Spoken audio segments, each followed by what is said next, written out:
Sa 50th edition ng Metro Manila Film Festival, isa sa mga pelikulang kalahok ay ang Topak. Kasama natin ngayon ang cast. Let's start with Sid Lucero. Hello. Oh my gosh. We also have Enchong D. Hi everyone. Julia Montes. Arjo Ataide. And Direk Richard Somes. Kasama rin po natin ang ilan sa mga cast members here sa audience dahil kakatapos lang po nilang mapanood ang pelikula. Alright, let's start. Kwentuhan tayo. Dito seryoso. Relax lang. Gusto ko lang malaman o makuha your thoughts and feelings after watching the film. Please feel free to grab a microphone. Siguro, let's start with that. Ano yung pakiramdam after seeing the whole movie? Sid? No, it's one of my, I found out nga recently na kapag nakakapanood ako ng pelikula na matagal ko nang sinunod, tapos first time kong papanoorin after like a few months siguro or years, it's iba. Parang reunion in your brain. It's a real mind roller coaster. It's really nice, dude. I think it's the best way to watch a movie that you made. I felt so privileged to be part of it to begin with. Kasi sabi ko nga kay Direk Richard nung nag-shoot kami, sabi ko, Direk, parang hindi ako na-impress ever sa sarili ko sa mga pelikulang ginawa ko, except this one. Sabi ko, bakit parang alam mo yun, he allowed me to play something that is beyond I thought my range was. So I'm just so grateful. And then when we first saw it was in Cannes last year. So it added to the feeling also. I love it. Ako super proud. Siguro more than na kami yung cast na nakasama na nanonood, ilalaban ko talaga to sa ibang bansa. Yung tipong nakalimutan ko kanina habang nanonood na kami yung nandoon. Yung ganong feeling na parang grabe ang intense. Nakaka-proud sabihin na gawang Pilipino ang pelikulang ito. So yun. Arjo, ikaw naman. Ako, siguro to be different kasi nabigyan din kami ng opportunity to go around with Direk, seeing the movie and seeing it for the 9th, 10th time already. But ganun pa rin yung feeling eh. Same as them, no? The unexpected scenes were very much unexpected. Yung pag-enjoy ko for the first time still feels the same, in the bias aside.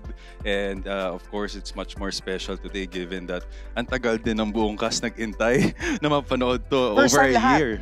Oh, yeah, Wow! first time lahat. So we're very much, excited. I was so excited for today na makita ng lahat what we all worked hard. Okay. Mamaya, papakinggan natin yung reaction ng cast members doon sa pelikula. But I wanna go to you, Direk Richard. Siguro, himayin natin to, no? Paano ba nagsimula ang kwento ng Topak? Is this inspired by true events? Well, it all started way back pandemic. So, I had my own series and episodes of really mental struggle. Of course, lahat naman tayo during those times. And I was bombarded by the news every day. The war and the COVID and all. So it's really felt na it's bleak. Diba yung parang hindi ko na alam kung what's happening. And then, there was this one event that happened in Bulacan. I'm sure everybody, it's an outrage na where's this retired cop just shoot the mother and son. That's right. In front of everyone because of land dispute. And it create a whole lot of outrage talaga sa social media, even sa news. And then, former President Duterte, after that incident, meron lang siyang parang statement na sinabi, siguro tinopak na yung tao. So, yun nag-coin sa utak ko, what push someone na magkaroon ng ganyang level of mentality na. And then when I started to go back sa lahat ng mga news na mga tinitingnan ko, I discover na ang daming mga ganyang mga incident din. And ang daming involved, mga security guard. Biglang ang security guard may nagwala bigla sa isang mall na namaril na lang. The security guard na hinostage niya ang Green Hills. And what made them tick suddenly? And then I found out, and of course I think si Colonel could really attest on that, ang daming mga sundalo pala na naging security guard after. And knowing na hindi naaalagaan naman ang post-traumatic syndrome dito ng isang sundalo as opposed to sa US or sa ibang bansa na there's a program na tinitingnan talaga ang concern na yan. Dito, may narinig pa nga ako, hindi, wala yan, gin lang yan, at saka uwi ka lang sa pamilya mo, okay ka na. So, hindi natin yan tinitingnan. That's where the story na nag-revolve. And sabi ko, okay, I'll be honest to say na I'm an 80s action fan. Yun talaga. So, doon ko dinevelop. Sabi ko, hindi ako gagawa ng isang tungkol sa security guard na socio-political. But gagawa ako ng isang pelikula in the mold of Mel Gibson, in the mold of Sylvester Stallone. Nung 80s talaga na you have this ordinary guy like John Rambo who just wants to redeem himself. And then an event that really changed and challenged his life. And then all hell break loose kaagad. So sabi ko, this is an exciting na story. A woman in distress and what will happen if he ends up to somebody na May ganong condition. may ganong condition and how they will going to connect to each other and how they will going to work around with each other in order to survive. So I think sabi ko, okay, this is the jumping board. And then yun, that's it. The rest is history na kaagad. Okay, ngayong nabuo na yung kwento, yung mga characters naman. Sa mga unang makakapanood ng kwentuhang ito, papakilala lang natin yung mga characters ng Topak. Arjo, ano ba yung role mo dito? Ako si Miguel, definitely my character as is the one going through yung PTSD. So PTSD means? Post-traumatic syndrome na nakukuha ng mga taong pumupunta sa gera. Normally, katulad nga ng sinabi ni Direk, hindi nabibigyan ng pansin dahil nga dinadaanan lang sa alak. Pero definitely, it is much level of unawareness of people towards mental health. No? And kailangan bigyan ng pansin. Definitely, ito rin yung rason kung bakit napansin din ang kwentong to sa ibang bansa. Sa ibang bansa, aware na aware yung ibang tao and talagang merong mga rehabilitation centers for this sa mga nakapunta ng gera. No? Much respect sa ating mga sundalo. Yun, doon nagre-revolve yung character ni Miguel. Ang mga taong tahimik, yun pa yung mga malalalim yung pinagdaanan. No? And based on life, based on experiences, we all know this for a fact that humanity explains so much in different shapes. No? And this is one of them. So, very much blessed to express this character in this film. So, ikaw yung security guard na Yes, ma'am. kinakwento ni Direk. Yes, ma'am. Okay, so Yes. you're playing that role. Yes. Julia, what's your role? Ito si Weng Diwata. Siguro, I just have a realization habang pinanonood kanina yung film. Siguro lahat pala tayo, umaabot tayo sa punto ng buhay natin na hindi natin alam na meron tayong may encounter sa buhay natin na hindi natin akalaing makakaya natin. Pag mahal mo yung isang tao, pag may nangyari na kailangan mo lumaban, hindi mo alam kung hanggang saan yung kakayanin mo. Magugulat ka na lang magagawa mo yung isang bagay na sukdulan para sa isang bagay, para ipagtanggol or protektahan yung taong mahal mo. Ganun ko siguro i-describe yung character ni Weng Diwata. Marami siyang nagawa para sa kapatid niya at para sa pamilya niya. And Jong, your role? Scout Ranger Leon.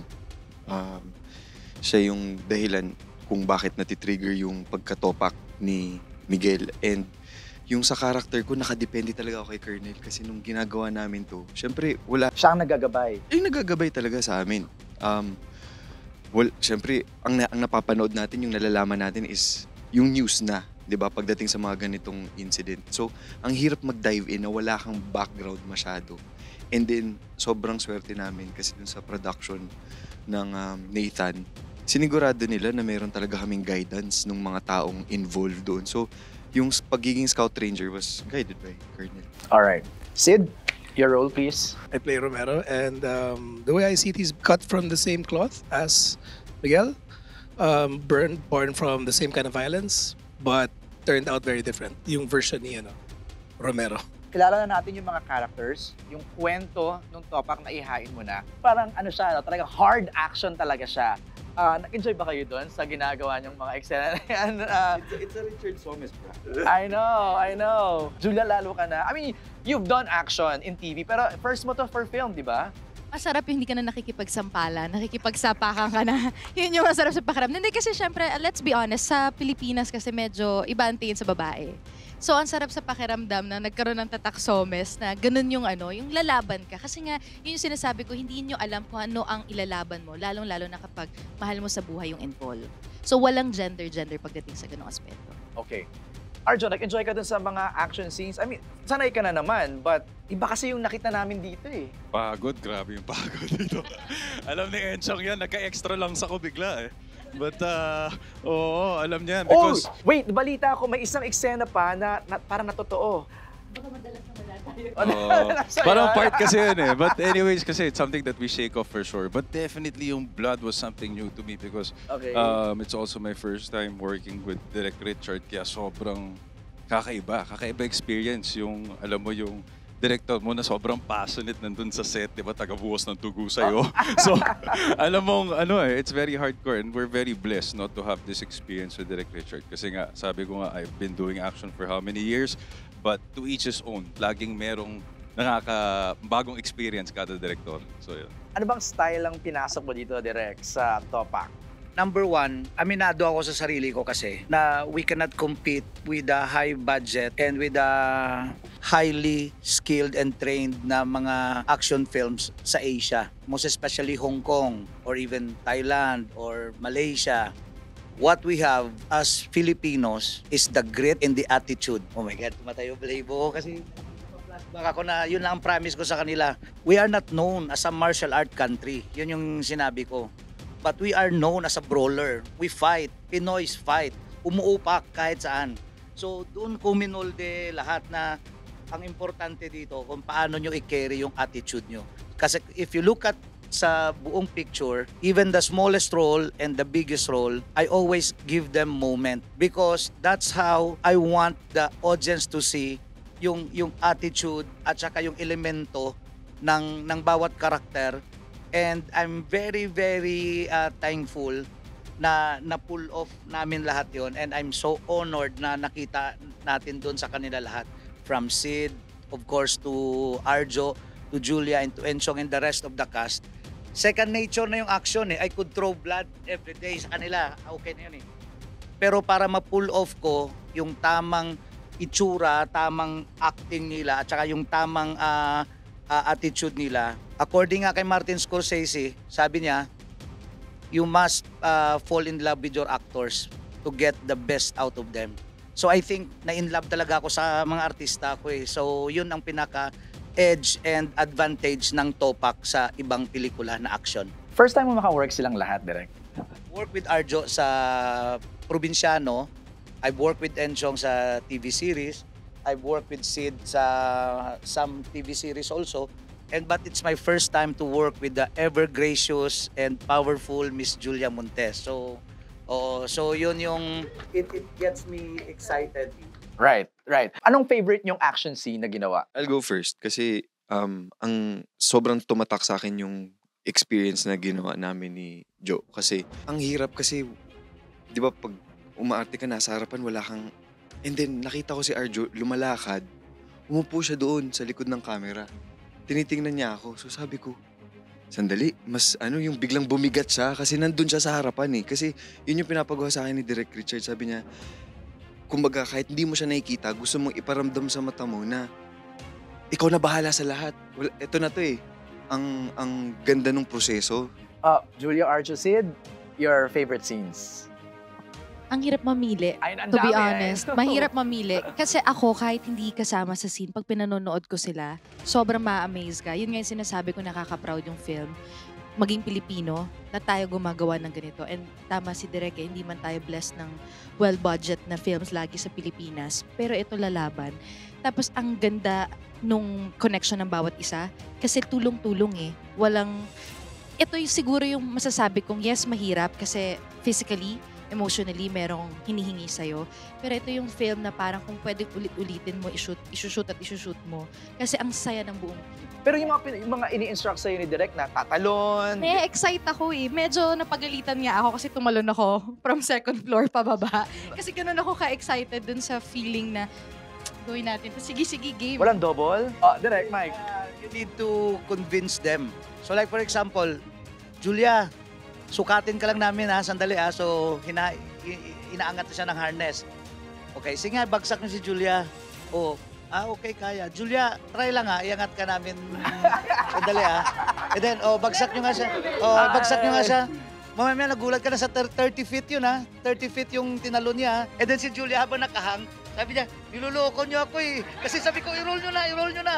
I-roll nyo na, i-roll nyo na, i-roll nyo na. So yung talon niya with the chain, may harness yun. Pero siyempre, death-defying pa rin siya, 30 feet. Tapos sabi niya, hindi na ako susunod sa inyong instruct na yan, ha? Ang dami Oh. kong santong tinawag eh. Kasi syempre nag-i-instruct si Direk, di ba, in the zone ka eh. Tapos ang ganda ng music namin. Basta lahat ng set, lahat ng scenes, nakaset yung mood. So, akyat, sige, okay po. Tapos habang tumataas, hindi ako makapagsalita na, tama pa ba to? Bakit parang ang Ang taas taas-taas ko na? Tapos hindi ako makasalita kasi natitense na ako. Tapos yung kapit ko, hawakan mo lang ako, makikita ako na. Yung talagang hindi ko na ma-explain. Tapos nung ginawa ko, parang ang sarap-sarap sa pakiramdam. And basta, the whole film, pag pinanood nyo, hindi nyo lang mafe-feel yung story lang. Mafe-feel nyo parang kayo yung characters. So, ang sarap nung bigay nung buong pelikulang to. Arjo. Sabi nga ni Julia, hirap pumili. Hirap because iba-iba yung ibig sabihin ng bawat eksena din.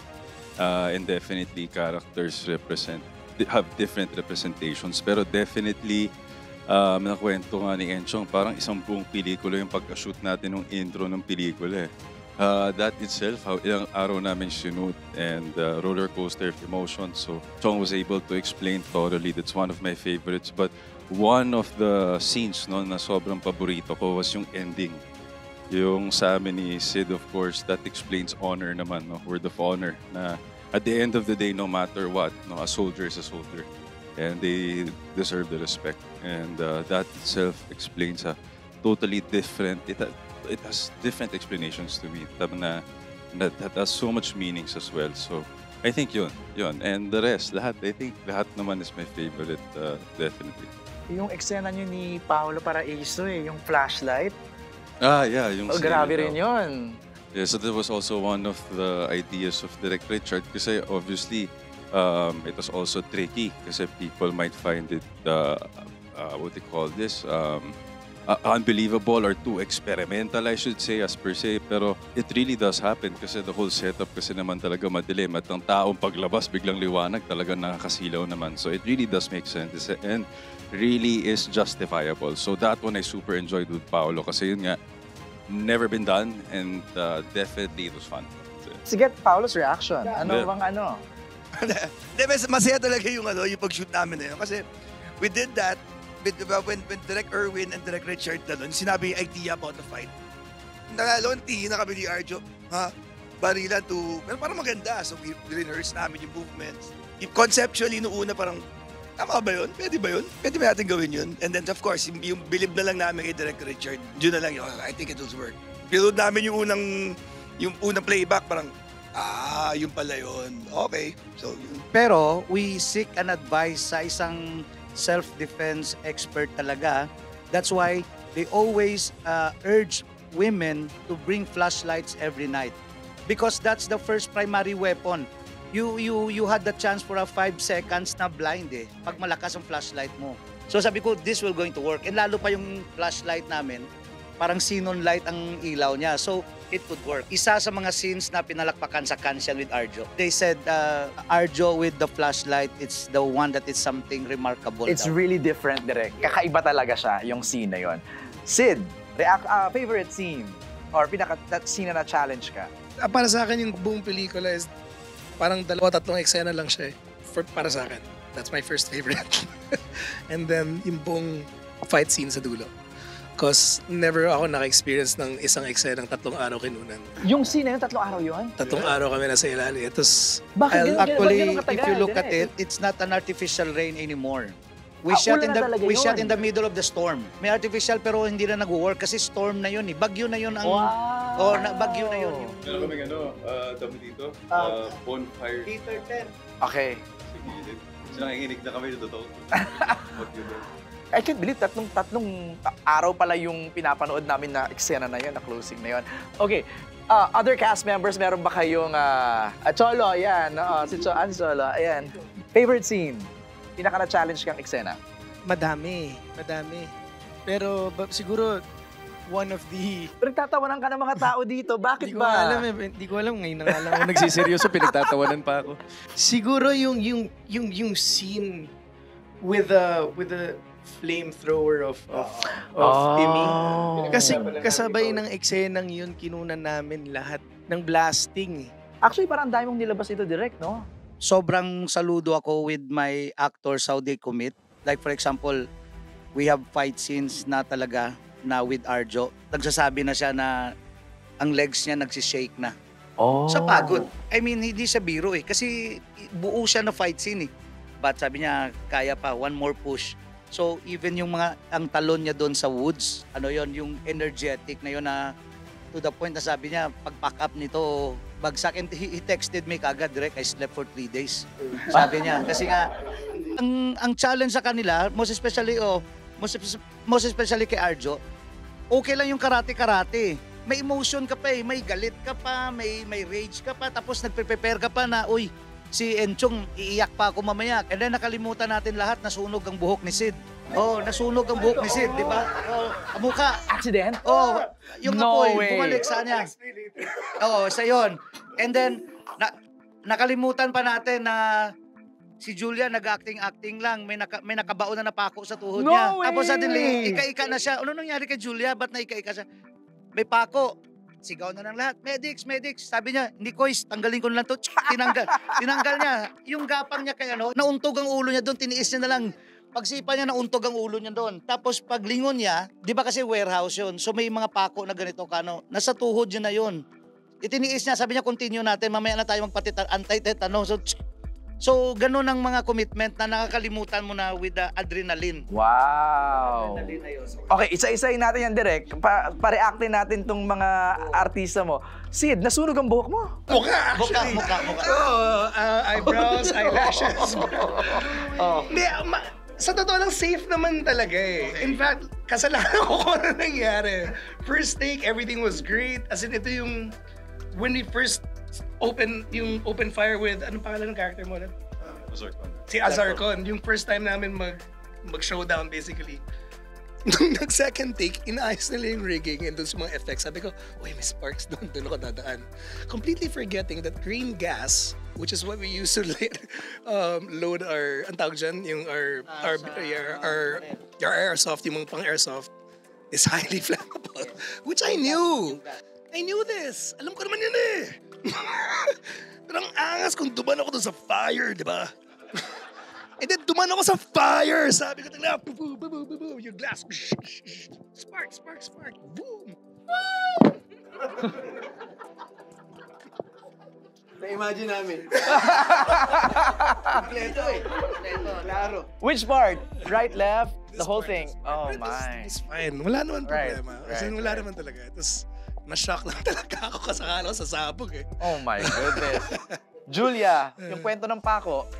Oh, hindi kasi in the zone. So, kung mapapansin nyo, di ba yung part na una nakaluhod, tapos sinasabunutan ako. Umabot sa point, parang ako nakaupo. Yun na yun, nakatusok na siya. Pero sabi ko kasi, nasa moment lahat eh. Kung mamaya ako na lang iindahin yan. So, ang ginawa ko na lang, ginapang ko na lang. So, after, dun ko lang nakita na talagang may nakatusok. Kasi una lang, na-feel ko lang, may bumaon. Sabi ko lang sa sarili ko, ouch. Pero sige, tuloy. Pagkatapos, syempre, no binunot ko, mas masakit naman yung nangyari kaysa doon sa pagbunot ko. Ang sarap lang kasi sa pakiramdam. Nasa zone ka talaga eh. Tapos makakalimutan mo lahat ng nasa paligid mo, ano yung duminong area. Walang ganun. Talagang mararamdaman mo yung eksena. So yun yung pinaka na-enjoy ko sa film. Playing the role, kasama lahat. Kung kinakailangan pang wag na mapakap dire-diretso, ganun ka pa ka-energetic eh. Right. Ganun yung experience ko sa film. Adrenaline, no? Yes, sobra. Gano'ng kalaki yung pako? Di ko na maano. Basta malalim-lalim naman ang slide. Yung mga maliliit na pako. Anybody else from the cast na gusto mag-share? Favorite scene? Bernard? Unahin ko muna yung favorite ko talaga was yung opening. Hindi ko I will never forget lahat ng ginawa ko sa movie na to. Nung tumawag sa si Pao, sinabi niya sa akin, busy ka ba? Tinatanong ni Somes kung pwede ka instant nag-yes na ako. Hindi ko pa sinasabi sa manager ko, nag-yes na ako. No, kasi kilala ko si Direk. I've worked with him matagal na, years ago. Pero hindi ganito. Hindi yung level of action na ganito. And dream ko talaga gumawa ng action on this level, if not more. Kasama ko pa yan, sila Sid. First time ko makasama si Arjo, which hindi alam ng marami rito. He's one of my favorite actors sa Philippines. Wow. I think he's really good. But yeah, the whole movie is unforgettable for me. So, parang yung sabi ni Enchong, same feeling. Dati, I will never tell people to watch anything I do. Kasi, wala, cringy for me. I don't watch myself.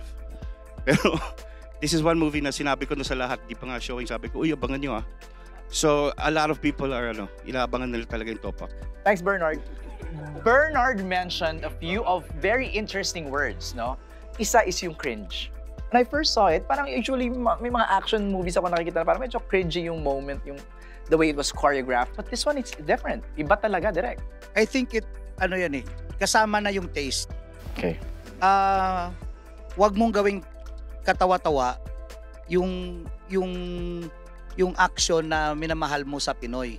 So, hindi ayaw ko siyang gawing parody kasi na parang sabi ko, ito yung action, ito yung gusto kong gawin, Pinoy action. Pero seryoso ako and nandun ang puso ko. Yun ang dahilan bakit ganun ang kinalabasan. Dahil seryoso ka eh. Kumbaga, in love ka dun eh.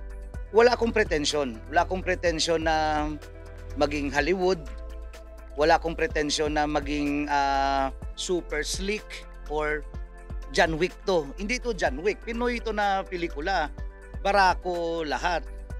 But if you look at the whole film, ang kaibahan ng Topak, on the surface action lang siya.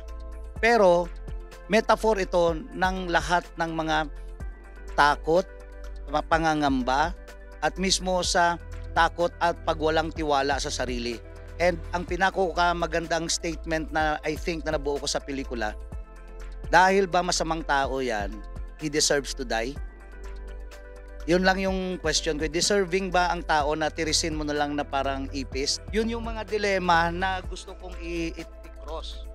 And ang lahat na nandoon ng mga karakter, nabuo lang dahil sa circumstansya. Hindi nila ginusto ang sitwasyon na yan eh.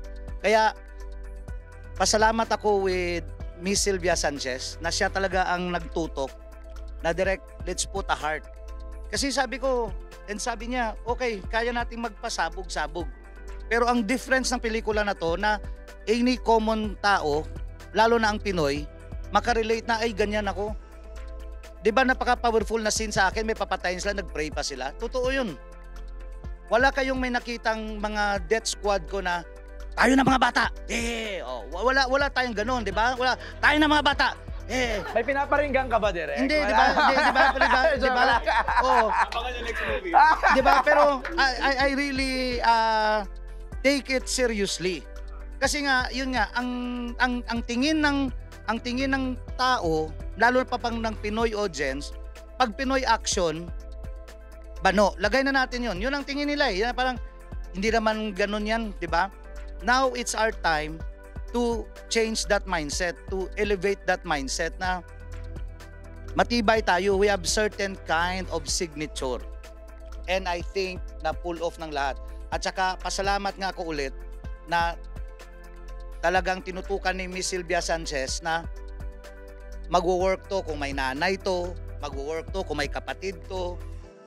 Mga co-writers ko like si Will and Jim, yun na, binuhos na nila doon. Then it makes everything relatable and familiar. I'm sure ang dami pa sa atin gustong itanong, gustong pag-usapan, but aside from the cast members, kasama natin ang Scout Ranger na gumabay sa paggawa ng pelikula. Kung sino man manunod, lalo Filipino, magiging parang personal sa kanya. At the same time, nagpo-promote siya ng awareness sa tao. We also have with us our psychologist. Mental illness is something that is invisible. It's intangible, but it still exists. In terms of mental health, how aware are we as a people in this country? I don't know if na-share ko na nag-counseling din ako before, pero yun yung nagiging struggle na parang secretly mo pa siya gagawin just to process something. May kanya-kanya tayong kwento. And one thing that people don't understand really is humanity and how we're just really all so different.